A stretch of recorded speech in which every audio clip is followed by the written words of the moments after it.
what's actually happening in the Reformation is no less dark. It's still celebrating sin, only now it's the sin of schism. It's less spooky, maybe, but it's not less sinful. Thesis number 25 says that the power which the Pope has in general over purgatory corresponds to the power which any bishop or curate has in a particular way in his own diocese and parish. I don't know of a lot of Protestants who would agree with that. If you're imagining this is going to look or read anything like a Protestant theology textbook or anything like what you'd get in a Protestant church, you are wildly mistaken. Welcome back to Shameless Popery. I'm Joe Heschmeyer, and tomorrow, some Christians are going to celebrate a holiday that other Christians are afraid is not acceptable to celebrate. And the reason has to do with this question of whether it has evil origins or not. I mean, of course, Reformation Day. So for those of you who may not be familiar with it, obviously for most normal people, tomorrow is Halloween. But there are some people, some Christians even, who say we shouldn't be celebrating Halloween. And so either in addition to Halloween or instead of Halloween, they'll also celebrate something they call Reformation Day, honoring the anniversary of the Protestant Reformation. And as a non-Protestant, I find this kind of funny. And I find this sort of ironic. Sometimes ironic in a lighthearted, fun way, and sometimes ironic in a sad way. And I want to cover both of those extremes with you. So these are 5 things that I find ironic about Reformation Day. Your mileage may vary. These may not all be 5 things you do. These are just 5 things I've seen that I thought noteworthy. The first one is Calvinist graven images. Now, this is what actually got this list started all the way back in 2011. Denny Burke and Timothy Paul Jones were promoting these John Calvin jack-o'-lantern templates that you could carve your pumpkin to look like John Calvin. And Burke thought it was like one of the funniest things he'd ever seen. And I was really struck by the fact that it is literally a graven image. I mean, it's very hard to have a form of image making these days that uses actual engraving for an ordinary person. Like if you think about like all the art you've ever made, things like crayons, markers, pencils, etc., you're not really engraving. But with carving a jack-o'-lantern, you are. And this matches some other Calvinist graven images I've seen, things like the Reformation Wall in Geneva, Switzerland. And now, why would that be a big deal? Well, in a sense, it's not. But in another sense, Exodus 20, part of the 10 Commandments, says you shall not make for yourself, and then the Hebrew word there, which normally means idol, literally means a graven image.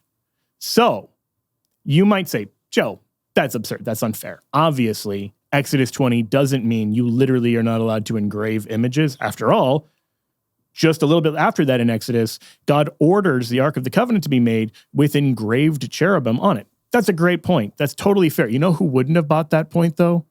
John Calvin. Because John Calvin thought that was a lame excuse. He said it is mere infatuation to attempt to defend images of God and the saints by the example of the cherubim. So he doesn't think you can point to that passage and justify making images of either God or saints. So if you think John Calvin is holy and you want to honor him on Reformation Day, John Calvin would not be cool with that. I just thought that was kind of funny and ironic. The second thing I thought was ironic, and this is a darker one by a lot, is that Reformation Day celebrates a document that damns Protestants. Now, I want to be very clear about this. So here's Allie Beth Stuckey accurately explaining where Reformation Day comes from. Whether you or your family participate in any of these Halloween festivities, one thing that I would encourage all Christians to do is to honor this day as Reformation Day.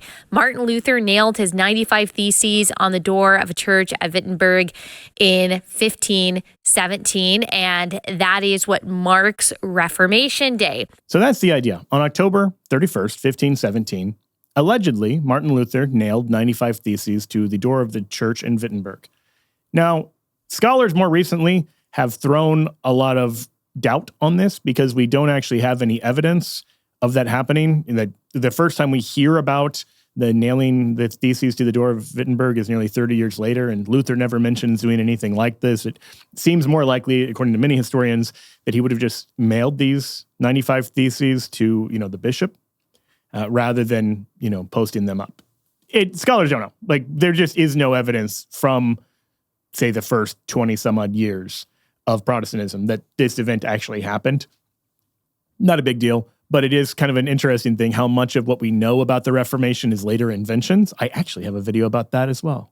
But more to the point, the 95 Theses are a weird document for Protestants to celebrate because it's true, it challenges some aspects of the church's practice with indulgences. But if you're imagining this is going to look or read anything like a Protestant theology textbook or anything like what you'd get in a Protestant church, you are wildly mistaken. And so I think most of the people celebrating the 95 Theses have never really read it or considered what it has to say. For instance, thesis number 25 says that the power which the Pope has in general over purgatory corresponds to the power which any bishop or curate has in a particular way in his own diocese and parish. I don't know of a lot of Protestants who would agree with that the Pope has that kind of authority over purgatory. Or how about thesis 56? The true treasures of the church, out of which the Pope distributes indulgences, are not sufficiently discussed or known among the people of Christ. That is, Luther's not denying purgatory. He's not denying indulgences. He doesn't like the way indulgences are being preached by people like Johann Tetzel, but he doesn't deny that these things are true and actually thinks that, the merits of the church, the true treasures of the church, actually need to be preached more so people can understand them better. He does have one anathema clause in there, but it's not against the Catholic Church. It's not against Catholic bishops or anything like that. He says in thesis number 71, let him who speaks against the truth concerning papal indulgences be anathema and accursed. So, I regularly hear from Protestants who will say, at the Council of Trent, Rome anathematized the gospel. But guys, the founder of your religious movement anathematized you as well. That seems like a bigger problem in a lot of ways. Now, I realize Protestants don't feel beholden to believe everything Martin Luther believed, certainly not in 1517. But if you're going to celebrate the anniversary of the 95 Theses, there is something kind of weird and ironic about celebrating a document that explicitly condemns you as anathema and accursed. I don't know. I just find that kind of ironic. The third irony, and this one, I don't know if this is darker, it's at least similarly dark, is that this is a matter of celebrating evil to avoid celebrating evil. Because look, I understand why a lot of Christians are uneasy, Catholic, Protestant, you name it, about celebrating Halloween. Because sometimes it's too dark, it can seem demonic, people do it badly. I relate to all of that. I completely understand. And so something like Reformation Day instead of that might be appealing. The problem is what's actually happening in the Reformation is no less dark, by which I mean it's still celebrating sin, only now it's the sin of schism. It's less spooky maybe, but it's not less sinful. Martin Luther, there's a collection of his sayings called Table Talk, and you'll find people who, debate the accuracy of everything in there, but it's a generally accepted source for quoting things Luther said. And Table Talk number 456, Luther says, the chief cause that I fell out with the Pope was this. The Pope boasted that he was the head of the church and condemned all that would not be under his power and authority, for he said, although Christ be the head of the church, yet notwithstanding, there must be a corporal head of the church upon earth. So that's his argument. Like, it wasn't really primarily about purgatory or indulgences or anything like this. It was the Pope claiming too much authority for himself. But even this, Luther said, he says, with this I could have been content, had he but taught the gospel pure and clear, not introduced human inventions and lies in its stead. I find this very interesting. Like, Luther's position is papacy might be okay as long as the Pope teaches things that I agree with. Now, he's not going to put it like that. But if you think about it, what does it mean to teach the gospel pure and clear? If not, you teach the same understanding of the gospel that I have. Because obviously, different Christians articulating different theologies and different views of the gospel all think that they're the ones teaching the gospel pure and clear. So it really does amount to Luther saying he was willing to follow the Pope as long as the Pope agreed with him. Which, sure, who wouldn't, I guess. But then he makes a surprising admission. He says, we, through God's grace, are not heretics, but schismatics, causing indeed separation and division, wherein we are not to blame, but our adversaries, who gave occasion thereto, because they remain not by God's word alone, which we have, hear, and follow. Now, I want you to think about this, because I think this is a really crucial argument. Luther is admitting to being a schismatic.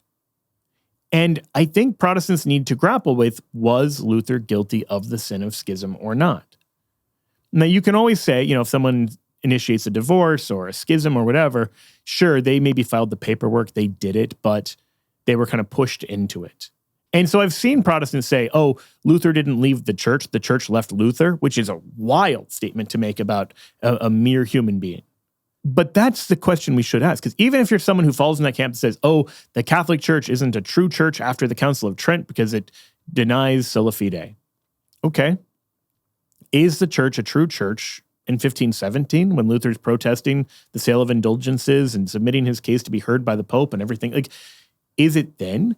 Or was there not a true visible church on earth? Or what, I think you need to grapple with that very seriously, because schism, if it means anything, involves a breaking of visible communion. So if your idea of church is so ephemeral, so up in the clouds somewhere, that you can't really be a schismatic because no one has access to the church, that doesn't seem like a good definition of what the church is. So if there is a visible church on earth during Luther's, say, boyhood, if it's not the Catholic Church, and it's not the Eastern Orthodox Church, and it's not the Oriental Orthodox Church, what is it? And if it is the Catholic Church, then Luther's right that he's a schismatic, and so are the other early Protestants. Now, why does that matter? Well, because schismatics don't inherit the kingdom of God. Obviously, you can repent of the sin, but it is a damnable sin. St. Paul says so explicitly in Galatians 5. He lists things like enmity and strife and dissension and party spirit, and says, I warn you, as I warned you before, that those who do such things shall not inherit the kingdom of God. So if this action, even if you think he's right on a lot of the principles, even if you think he's right on all the merits, if the act of dividing from the church, of separating, of being a self-proclaimed schismatic is sinful and wrong, that's a weird thing to be celebrating on Reformation Day, isn't it? Okay. That's the third irony. The fourth one is that I think evangelicals should hate Reformation Day. Now, this one, I couldn't find a good way to title it because I have a very specific kind of Protestant in mind, and it's certainly not all Protestants. There's a type of Protestant who believes something like this. Samhain is obviously the original Halloween. Samhain is the pagan death festival. Samhain is the time of year where people believe that spirits of the dead would walk among us and they would worship these spirits. Samhain is still very much celebrated even today. And that's where a lot of people get confused, because a lot of people say, well, isn't Halloween a Christian holiday? The reason why Halloween is known to be a Christian holiday is because it was appropriated by the Roman Catholics in order to be that. And the reason why they made Samhain, this death festival, into a Christian holiday is because they wanted to convert the Celtic people into Catholicism. And the way that they did that was by allowing them to keep the same core elements of the death festival, Samhain, but instead of worshiping, dead spirits and dead family members, now the Roman Catholics wanted them to worship the Christian martyrs. Now, the first thing I want to say is that's not really true. This whole thing about Samhain being a festival of death that was then, All Saints' Day and Halloween were invented to combat it. None of that's true. I covered that last year in an episode called Should Christians Boycott Halloween? And in that, I look at the work of Robert Davis, Escaping Through Flames, Halloween is a Christian Festival. And he makes several important points, but I want to highlight just a couple of them. If you want the longer form of this, go check that video out. But he points out, for instance, Samhain isn't this broad pan-Celtic festival all over, England, France, Ireland, etc. It's just Irish. And second, what we do have in the way of, evidence from this is just of it being a celebration of the harvest. And there's no indication of actions exhibiting a religious or supernatural significance.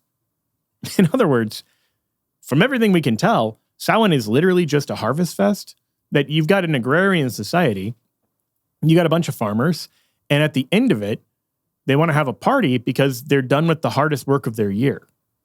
That's a very normal thing. This is, going out to drinks with your coworkers on a Friday.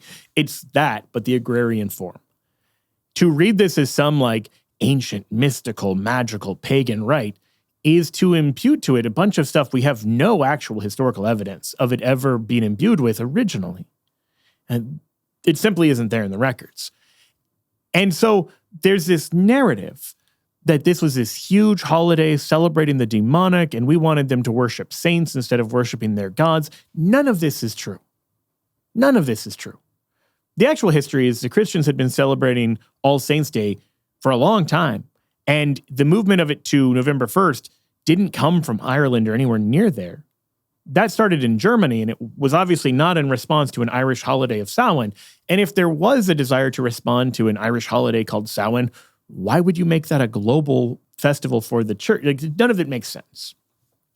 So the whole thing is like built on a very kind of paper-thin idea of history. There's little to no evidence. I mean, the evidence is basically, yeah, there was a holiday called Samhain, and people would celebrate after they did the harvest.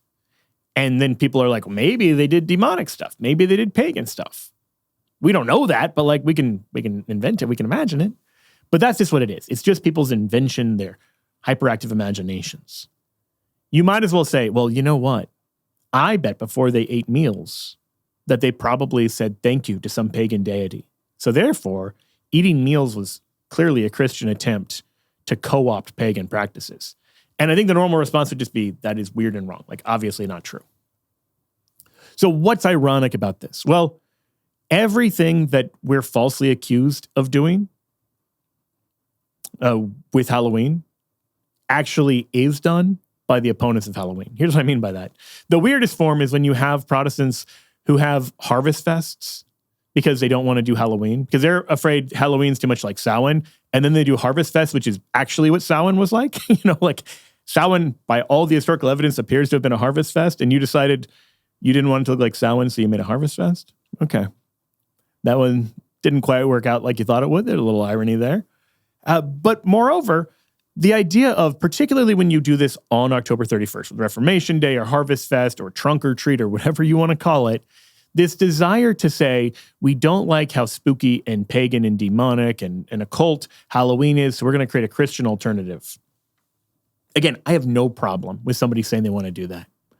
But you can't do that and complain that Catholic missionaries might have done the same thing when they got to places and said, hey, instead of doing that weird, creepy holiday, how about we do a good holiday instead? That way you can still celebrate and still have fun, but you're no longer doing it to a demon.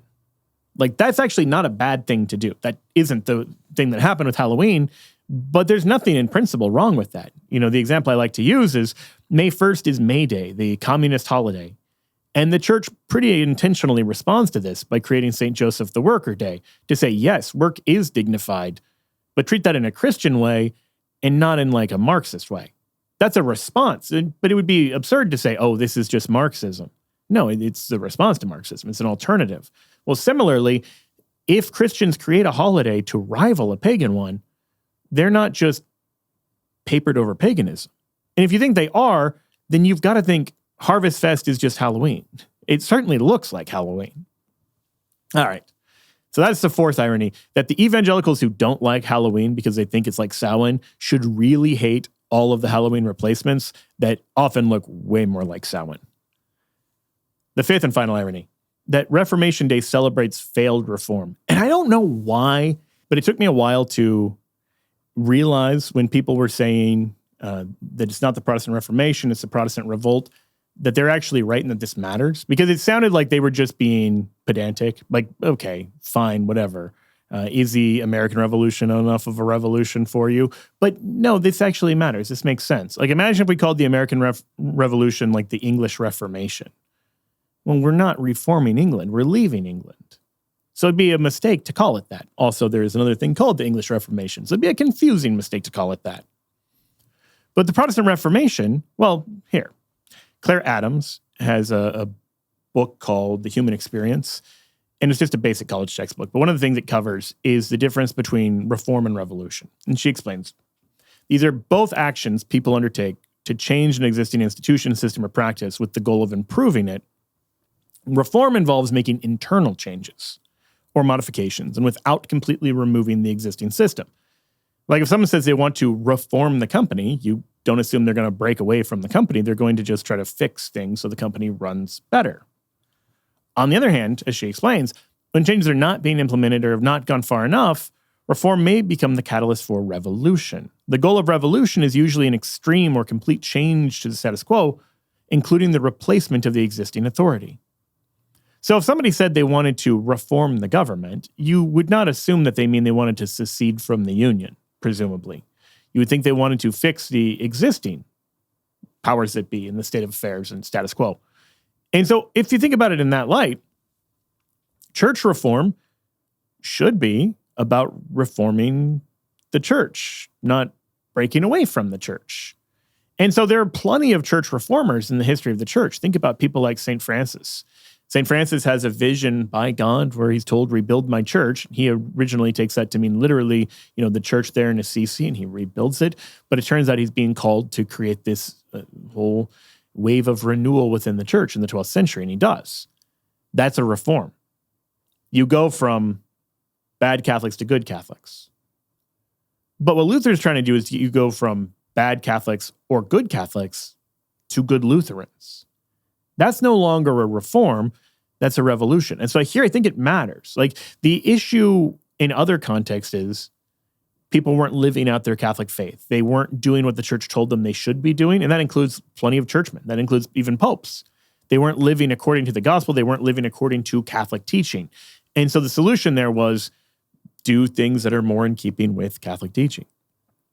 But for Luther, the problem is instead, and for all the reformers after him who have different ideas of this, is that what the things the church is calling you to do, they're not even the right things to do in the first place.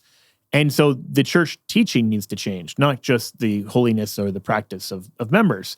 That's an important difference in how we conceptualize things.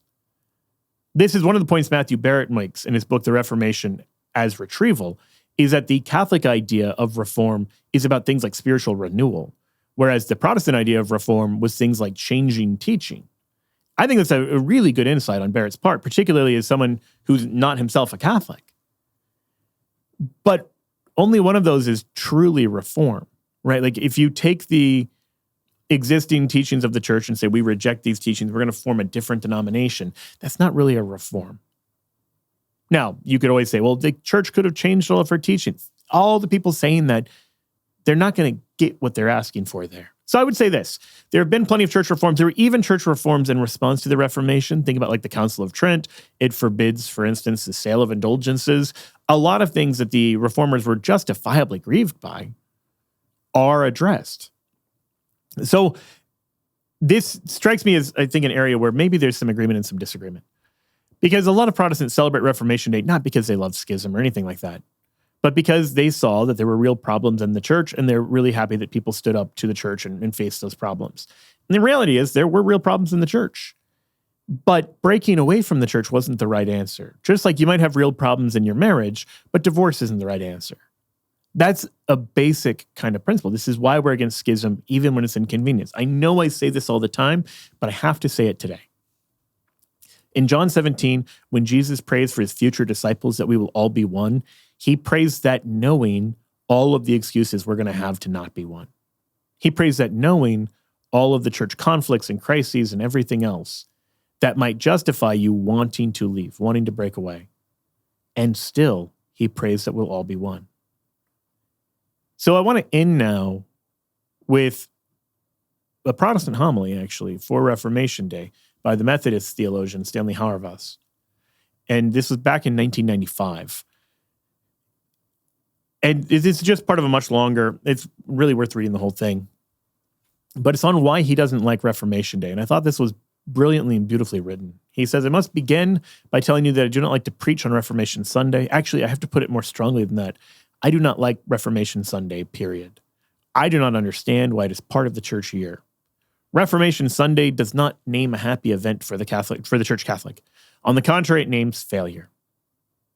Of course, the church rightly names failure, or at least horror, as part of our church year. We do, after all, go through crucifixion as part of Holy Week. Certainly, if the Reformation is to be narrated rightly, it is to be narrated as part of those dark days.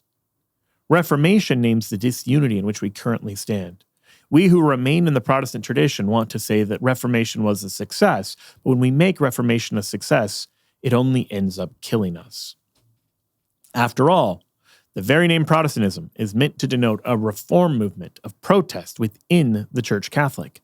When Protestantism becomes an end in itself, which it certainly has through the mainstream denominations in America, it becomes anathema. If we no longer have broken hearts of the church's division, then we cannot help but unfaithfully celebrate Reformation Sunday. So look, I want to echo that. I understand that there were plenty of abuses and outrages and things done badly on both sides of the Reformation. And I think that should be a cause of great mourning, not for celebration.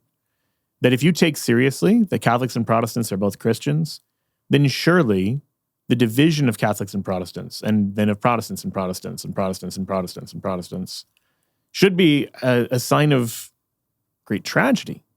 It should not be something we celebrate in the same way that we don't celebrate when a married couple gets divorced. So I hope that these words are received in the spirit of both a little bit of good faith joking, but also in a heartfelt plea to say, I don't think Reformation Sunday or Reformation Day is a thing that should be honored amongst Christians for much the same reason that Stanley Hauerwas says. That I think this is something that we should be striving to move past, not to dwell on or to bask in. So with that, I hope you have a blessed Halloween, blessed All Saints Day, and blessed All Souls Day. If you want to know more about why we as Christians certainly can celebrate Halloween and all that stuff about how it's not really of pagan origins, you should be able to check that out right here. For Shameless Popery, I'm Joe Heschmeyer. God bless you.